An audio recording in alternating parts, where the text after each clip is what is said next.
આકાશવાણી ભુજ.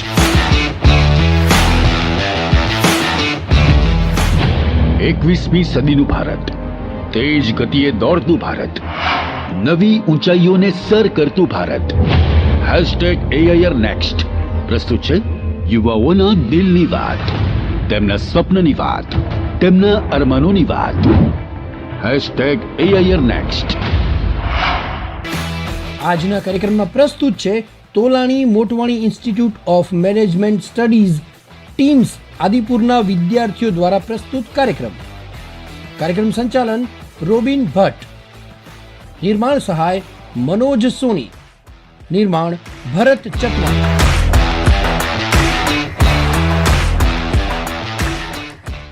હું તમારી સમક્ષ આરજે રોબિન ભટ્ટ પ્રસ્તુત કરું છું કાર્યક્રમ જેનું નામ છે #AIR નેક્સ્ટ. આ કાર્યક્રમનો ઉદ્દેશ્ય છે રેડિયો માટે યુવા ટેલેન્ટને શોધવો અને વાત કરીશું આપણા યુવા મિત્રોના સ્વપ્નોની અને અરમાનોની વાત આપણા આકાશવાણી પર. તો એ સાથે થોડો પણ સમય વેડફ્યા વગર હું વિનંતી કરીશ કે તાળીઓ સાથે આપણા પહેલા કન્ટેસ્ટન્ટ એવા માનસી સોલંકીનું સ્વાગત કરીએ જે Tolani Motwani of institute of સ્ટડીઝથી આવે છે. दिल से निकली एक ही दरकार, मेक इन इंडिया का स्वप्न हो साकार. वही देश है समृद्धशाली जहाँ का युवा हो प्रभावशाली. कण कण कर मूर्त बनेगा एक ऐसा भारत जिसमें कुछ कर गुजरने की चाह हो, जिस भारत में बेरोजगारी शून्य हो. Good morning one and all. This is Mansi Solanki and today I am going to talk about Make in India. The concept taken out by a son of a poor man who is standing in front of us and who is the strength of our democracy. One and only Narendra Modi, on 25th September 2014, giving a vast opportunity to the people of India. Make in India is a concept which is made in India, made for the people of India, made for the growth and development of India. जो हमारे देश में बनाया गया हो, जो हमारे देश के लोगों के लिए बनाया हो और जो हमारे देश के विकास और उन्नति के लिए बना हो. The symbol of Make in India is a giant lion having wheels which represents the courage, strength, tenacity and wisdom. Let me conclude with the one line. The future of Make in India is to make in India for the world. Thank you. હું હવે બોલાવવા માંગીશ આપણા next વક્તાને જેમનું નામ છે Hem Shah. Make in India. Make in India के माध्यम से सरकार विभिन्न देशों की कंपनियों को भारत में कर छूट देकर अपना उद्योग भारत में ही लगाने के लिए प्रोत्साहित करेगी, जिसमें कि भारत का आयात बिल कम हो सके और देश में रोजगार का सृजन हो सके. India is among top 5 countries with the highest military spending in 2019. India has the second largest standing army in the world. The Indian Armed Forces are the military forces of the Republic of India. Last में मैं आपसे एक ही बात बोलना चाहूँगी, नई सुबह की बौर, नए निर्माण की ओर. देश देश में शोर है, नए युग का दौर है. दिल से निकली एक ही दरकार, मेक इन इंडिया का सपना हो साकार. Thank you. ખૂબ સરસ હેમ. અને હવે આપણા નેક્સ્ટ વક્તા છે આયશા જાંગીર. તાળીઓ સાથે વધાવીશું. Good morning, everyone. I am Aisha Jangid. I am going to represent some interesting points about Make in India in the sector of engineering. The engineering sector is the largest of the industrial sector in India. It accounts for 27% of the total factories in the industrial sectors and represents 63% of the overall foreign collaborations. India's engineering sectors has witnessed a remarkable growth over the last few years. At last, I will end my topic by some powerful line. Time is right, you are bright, you don't have to fight. Thank you. સાંભળ્યું ને શ્રોતા મિત્રો, કેવા વિકાસશીલ વિચારો ધરાવે છે આપણા યુવા વક્તાઓ. તો હવે #AIR નેક્સ્ટમાં આપણા વિકાસશીલ વક્તા જેમનું સ્વાગત કરવા માંગુ છું એમનું નામ છે કુનાલી કટ્ટા. તાળીઓ સાથે વધાવીશું. દાદાભાઈ નરોજીએ કરી હતી શરૂઆત. તેમનું લક્ષ્ય હતું કે ભારતમાં રો મટીરિયલ એક્સપોર્ટ કરવાની બદલે પોતે જ મેન્યુફેક્ચર થાય, જેનાથી આપણે બ્રિટિશ પોલિસીથી મુક્ત થઈએ. મેક ઇન ઇન્ડિયા તે બાદ 25મી સપ્ટેમ્બર 2014ના આપણા માનનીય પ્રધાનમંત્રી શ્રી નરેન્દ્ર મોદી દ્વારા ઇનિશિએટ કરવામાં આવ્યું હતું, જેનું એમ હતું કે ભારતની કંપનીઝ એન્કરેજ થાય રો મટીરિયલ અહીંયા જ પ્રોડ્યુસ કરવામાં. અંતમાં હું એમ જ કહીશ કે make in India, do in India, men of India, women of India, have an idea, plan by looking in pedia, chip in rupiya and make your mania. તો હવે સ્વાગત કરીએ આપણા નેક્સ્ટ વક્તાને, જેમનું નામ છે પ્રિન્સી પાલન. ગુડ ઇવનિંગ મિત્રો. ચાલો આજે આપણે જાણીએ make in India versus made in India. One the government has and the another is the government might promote in order to deal with the stagnating economic situations of the India. There was a dilemma in choosing between the two programs. The main aim of Make in India is launching the campaign to make India a world-level manufacturing powerhouse. Made in India is a common phrase. Often we see it on the tags and products that consumer purchases. At the end, I would like to conclude that come on people, let's make India a global manufacturer. Thank you. #એરનેક્સ કાર્યક્રમમાં કેવી સુંદર રીતે આપણા યુવા મિત્રો પોતાના સપના અને અરમાનોની વાત કરી રહ્યા છે. તો ચાલો આપણે બોલાવીએ વધુ એક યુવા મિત્રને, જેમનું નામ છે રિયા હરવસાની. નમસ્કાર મિત્રો, આજે આપણે વાત કરીશું make in India and new opportunities for new generation. Bharat has a history of 1000 years. It has been Vishwaguru of the world for centuries. Being one of the ancient civilization and the knowledge center, India has achieved many parameters in world economy. Bharat has been the land of Vedas and Upanishads. The rest of the world was trying to light the fire in the caves while India was way ahead of their times. Britishers broke our country into two pieces, but it didn't stop us. Make in India campaign was launched on 25th September 2014. Make in India has now a necessity as well as opportunity in 21st century. In global pandemic times, global supply chain was adversely affected. All these became an eye-opener for Make in India campaign. Need for Make in India has become important. India has talented youth force. We can develop skilled workforce. Natural resources are available in India and should be utilized properly. This is the main key factor for Make in India. Two things to keep in mind while Make in India. First is to increase our exports, and second is to provide the things that our people should not need to import from other countries. We must be good enough to fulfill our own people's need in such a way that foreign products should be imported less. Zero defect, zero effect is the main motto of Make in India. PM Seva Nidhi, that is PM Street Vendor Atmanirbhar Nidhi, was launched in June 2020 under Make in India campaign. The FM formalization of Micro Food Processing Enterprise launched on June 29th, 2020 under Make in India campaign. Lastly, I would like to say that हंस हंस के तू बढ़ा दे, आस्तीनों को तू चढ़ा दे, ज़रा बाहों को थाम लेना, हर हाथों को काम देना. Make a car or a chocolate bar, make a door or a mine ore, make a jar or run a tourist car, make it better and make India wealthier. Thank you. તો હવે હું બોલાવીશ આપણા next વક્તાને, જેમનું નામ છે અલીશા પટેલ. તો આજે આપણે વાત કરીશું મેડ ઇન ઇન્ડિયા પર. ઇન્ડિયામાં સંકટોની વાત તો બધા કરી રહ્યા છે, પણ સમાધાનોની વાત તો કોઈ નથી કરી રહ્યું. તો આજે આપણે વાત કરીશું સમાધાનો ઉપર, કે કેવી રીતે આપણે ઇન્ડિયાને ડેવલપ કરી શકીએ, કેવી રીતે આપણે ઇન્ડિયાને આગળ વધારી શકીએ મેન્યુફેક્ચરિંગ સેક્ટરમાં, એગ્રીકલ્ચર સેક્ટરમાં અને બીજા અનેક સેક્ટરમાં. ઇમ્પોર્ટ કરી રહ્યા છીએ તે આપણે એવી જ રીતે ઇન્ડિયામાં આપણે બનાવીએ. तो छेले तो हूँ ईज कहीश, रास्ता कहाँ ख़त्म होता है ज़िंदगी के सफ़र में, रास्ता कहाँ ख़त्म होता है ज़िंदगी के सफ़र में, मंजिल तो वही है जहाँ ख्वाहिशें मिल जाती है. તો તાળીઓ સાથે વધાવીશું અને સ્વાગત કરીશું હિમાંશીબેન ગુપ્તાનું. Good morning everyone. I am here to present on the topic Make in India. We have the skill and talent for it. It was said by Narendra Modi. The Make in India logo is derived from the Ashoka Chakra. The lion in the logo stands for strength and power, while the wheels are a sign of a development and progress. Zero defect, zero effect slogan was coined by PM of India, Narendra Modi, as essence of the Make in India initiative that manages advanced processes, materials and technologies to guide the production mechanism that produces products with no defects, with no adverse environmental and ecological effects. Thank you. તો હવે હું આમંત્રિત કરું છું આપણા વધુ એક યુવા મિત્રને #એરનેક્સ્ટ કાર્યક્રમમાં જેમનું નામ છે Amit રોસિયા. Good evening, everyone. The topic today, which I am going to present, is Make in India, opportunity to the next generation. Make in India is nothing but making of new India.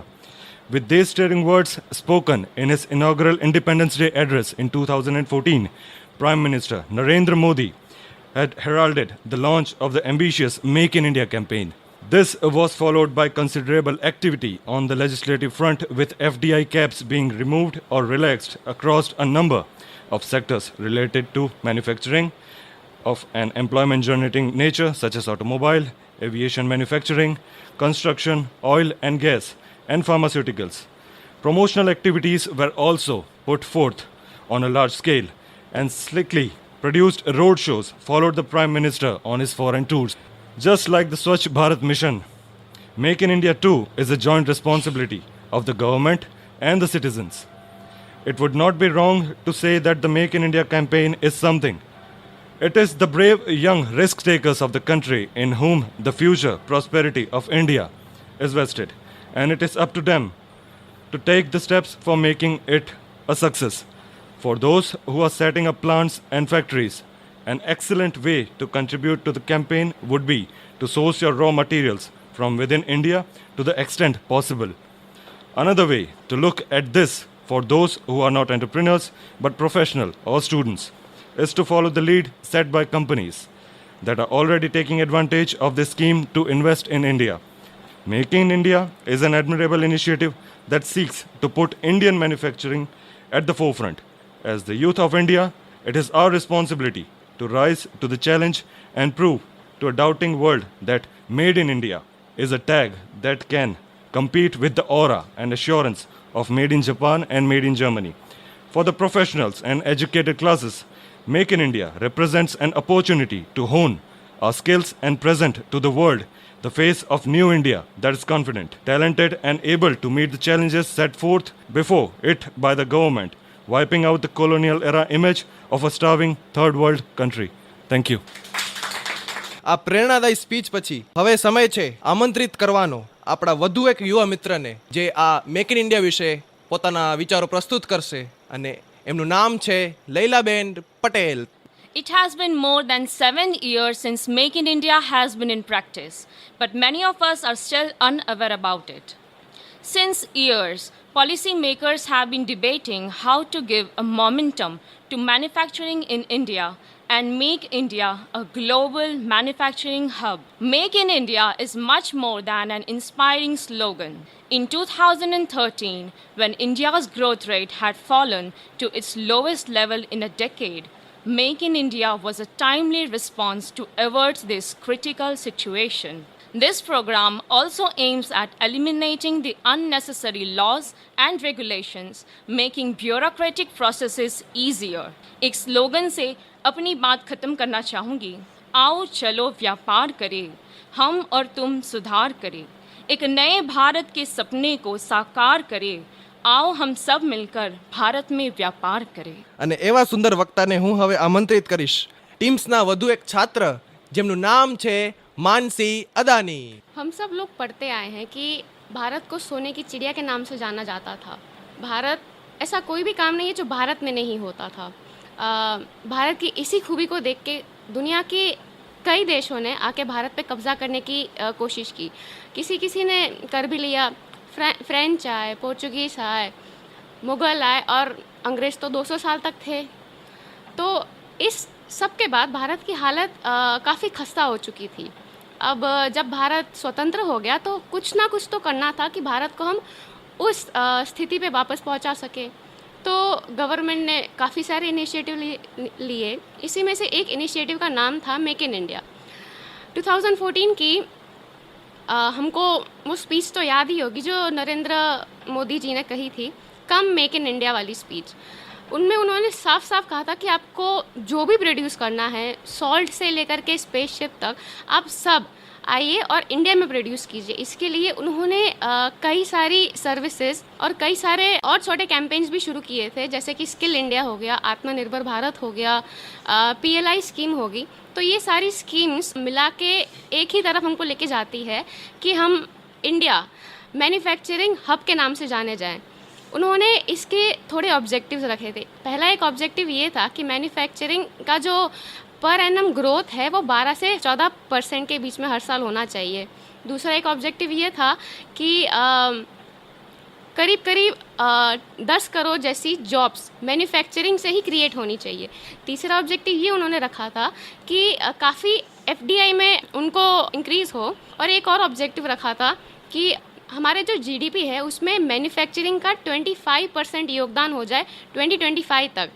तो ये objective जो है ठीक है, मतलब अभी तक पहुंचना मुश्किल लग रहा है, मगर अगर हम लोग आज की स्थिति देखें तो आप जो आईफोन अपने यूज़ करते हैं इंडिया में, उसके बहुत हाई चांसेस है कि वो इंडिया में ही बना है। ये पहले मुमकिन नहीं था। ये जो गवर्नमेंट ने ये स्कीम सारी लॉन्च की है, इसके बाद से ही मुमकिन होने लग गया। आप अपने आसपास देखिए, किया की गाड़ी हो या तो फिर हिताची के कोई भी मशीन्स हो, फिर सैमसंग के जो आप फ़ोन यूज़ करते हैं, उसकी दुनिया में सबसे बड़ी मोबाइल मैन्युफैक्चरिंग की जो फैक्ट्री है वो भी नोएडा में शुरू की गई, वो भी इसी स्कीम के तहत शुरू की गई। सैमसंग ने डिस्प्ले मैन्युफैक्चरिंग का जो पहला कॉन्ट्रैक्ट चाइना के पास दिया था, वो उन्होंने चाइना से कैंसिल करके इंडिया में लाके खड़ा कर दिया। ये भी बहुत बड़ी बात हो गई।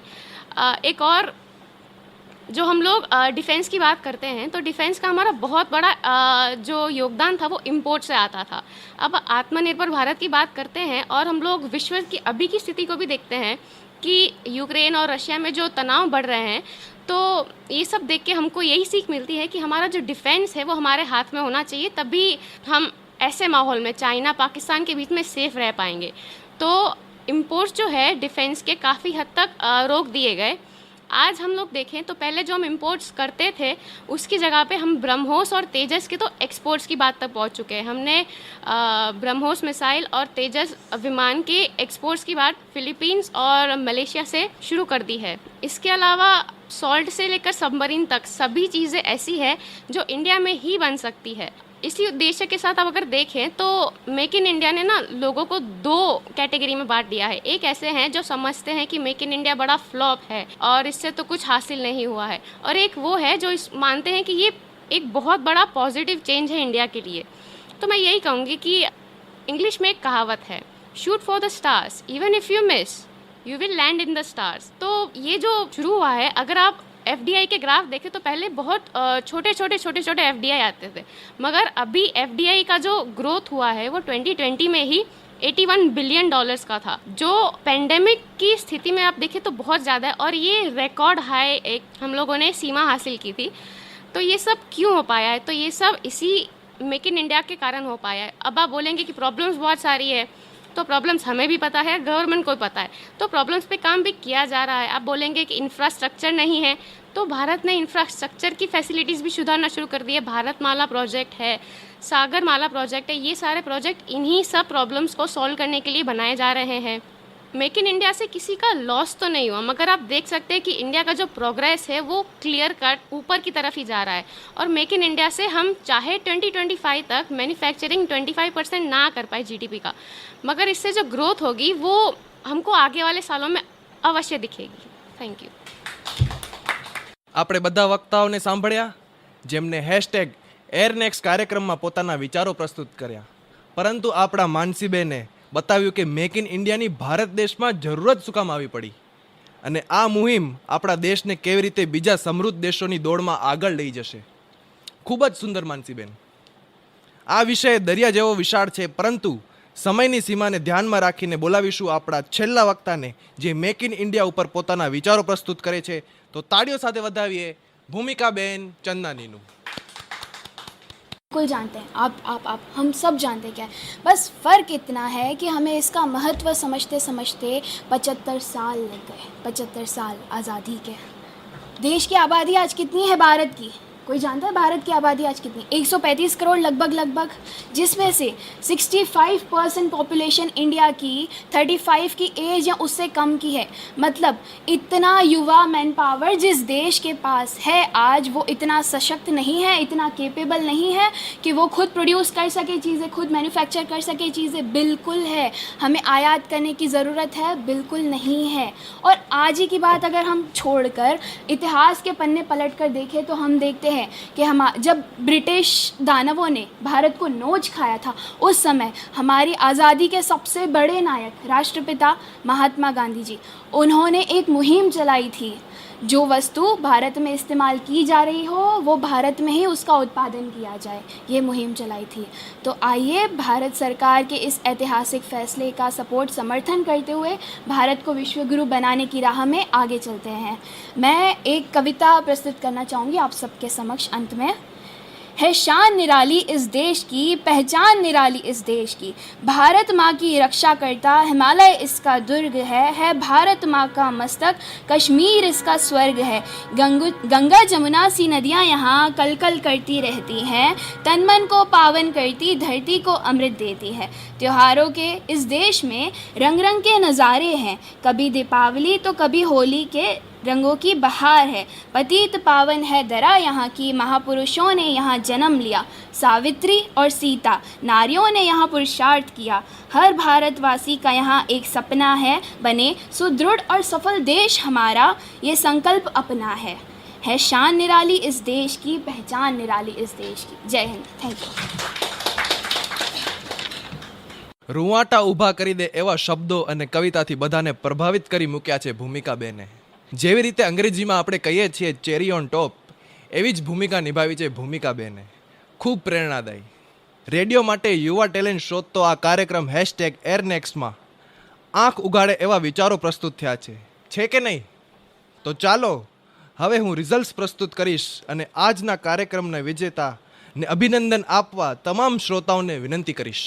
આજના Tolani Motwani institute of management સ્ટડીઝનું યુવાધન માંથી સોનું બનીને ઉભરી આવ્યા એવા આપણા માનસીબેન અદાની સૌના દિલ જીત્યા અને એ જ રીતે આ કાર્યક્રમના વિજેતા બન્યા છે। તાળીઓ થંભવી ન જોઈએ, કેમ કે એમણે ખૂબ જ સરસ પોતાના પ્રેરણાદાયી અને વિકાસશીલ વિચારો પ્રસ્તુત કર્યા છે। હું તમારો આરજે, તમારો મિત્ર રોબિન ભટ્ટ તમારાથી રજા માંગીશ। જય હિન્દ। 21મી સદીનું ભારત, તેજ ગતિએ દોડતું ભારત, નવી ઊંચાઈઓને સર કરતું ભારત, #AIR નેક્સ્ટ, યુવાઓના દિલની વાત, તેમના સ્વપ્નની વાત, તેમના અરમાનોની વાત, #AIR નેક્સ્ટ।